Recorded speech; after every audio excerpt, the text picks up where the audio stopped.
को जो है इरेजर से मिटा दीजिएगा। केरल के विधानसभा चुनाव में कांग्रेस पार्टी के खिलाफ नहीं बोले थे। आपने पूछा कि कब इसको आपको ऐसा महसूस हुआ।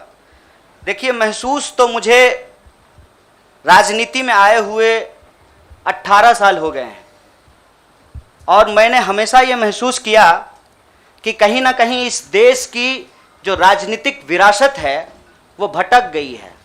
भूल भुलैया नहीं होता है, राइट लेफ्ट सेंटर घूमने लगा है और पता ही नहीं चल रहा है कि एक्चुअल आइडियोलॉजिकल पोजिशनिंग कहाँ है, उसके थ्रेड्स कहाँ पे हैं।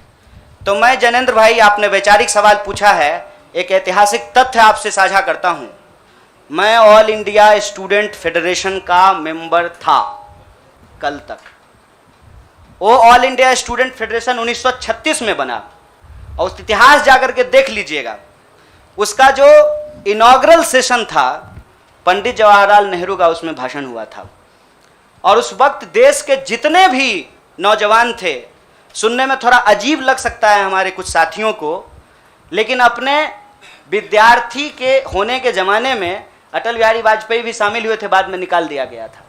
मतलब अंग्रेजों के खिलाफ जो छात्रों का संघर्ष हो रहा था, सभी विचारधारा के लोग उसके सदस्य थे। और आपने जो वैचारिक सवाल पूछा कि आपको लेफ्ट के भविष्य के रूप में देखा जा रहा है, कौन कह रहा है कि लेफ्ट का भविष्य खराब हो गया है? व्यक्ति आते हैं और जाते हैं, संगठन हमेशा व्यक्ति से बड़ा होता है। व्यक्ति की अपनी एक भूमिका होती है, उस भूमिका को वो अपनी क्षमता से निभाने की कोशिश करता है। मैं आपको बता दूं, जहां जिस पार्टी से आप मेरा संबंध जोड़ रहे हैं, मैं वहां पैदा हुआ हूं। मेरे भीतर सोचने, समझने, लड़ने की जो क्षमता है, ये उसके ट्रेनिंग का हिस्सा है और मुझे इस बात का गर्व है।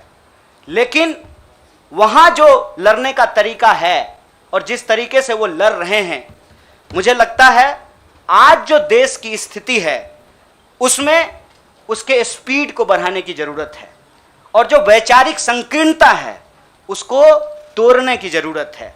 मैं आपको एक बात बताना चाहता हूँ।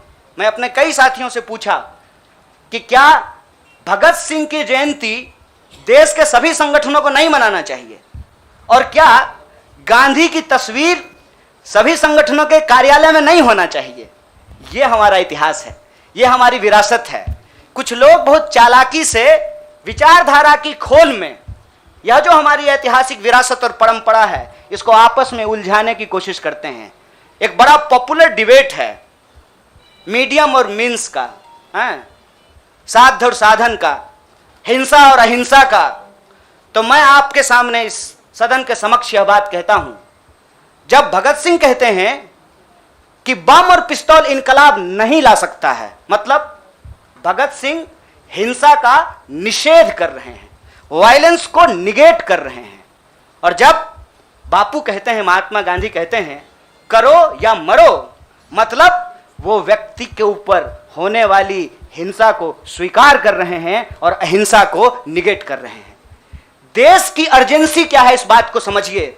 और देश की अर्जेंसी ये है कि आप पैदा कहीं भी हुए हों, अगर गांव में आग लगी है, आप अपने दरवाजे के बाहर डंडा लेकर के गेटकीपर बन करके खड़ा हो जाएंगे कि घुसने नहीं देंगे, निकलने नहीं देंगे, तो आपका घर भी नहीं बचेगा, बेडरूम भी नहीं बचेगा। इसलिए समझदारी इस बात में है कि आपसी जो नाराजगी है, आपसी जो वैचारिक मतभेद है, उसको किनारा कीजिए और बस्ती बचाने के लिए इकट्ठा होइए, क्योंकि ये देश हम सबका है। इसीलिए लेफ्ट राइट का जो क्वेश्चन है ना, वो अप्रासंगिक इसलिए हो गया है कि आज आपको वैसे आदमी के साथ सामना करना पड़ रहा है जो हमारे जमाने का गोविंदा है, ड्रेस बदलते रहता है।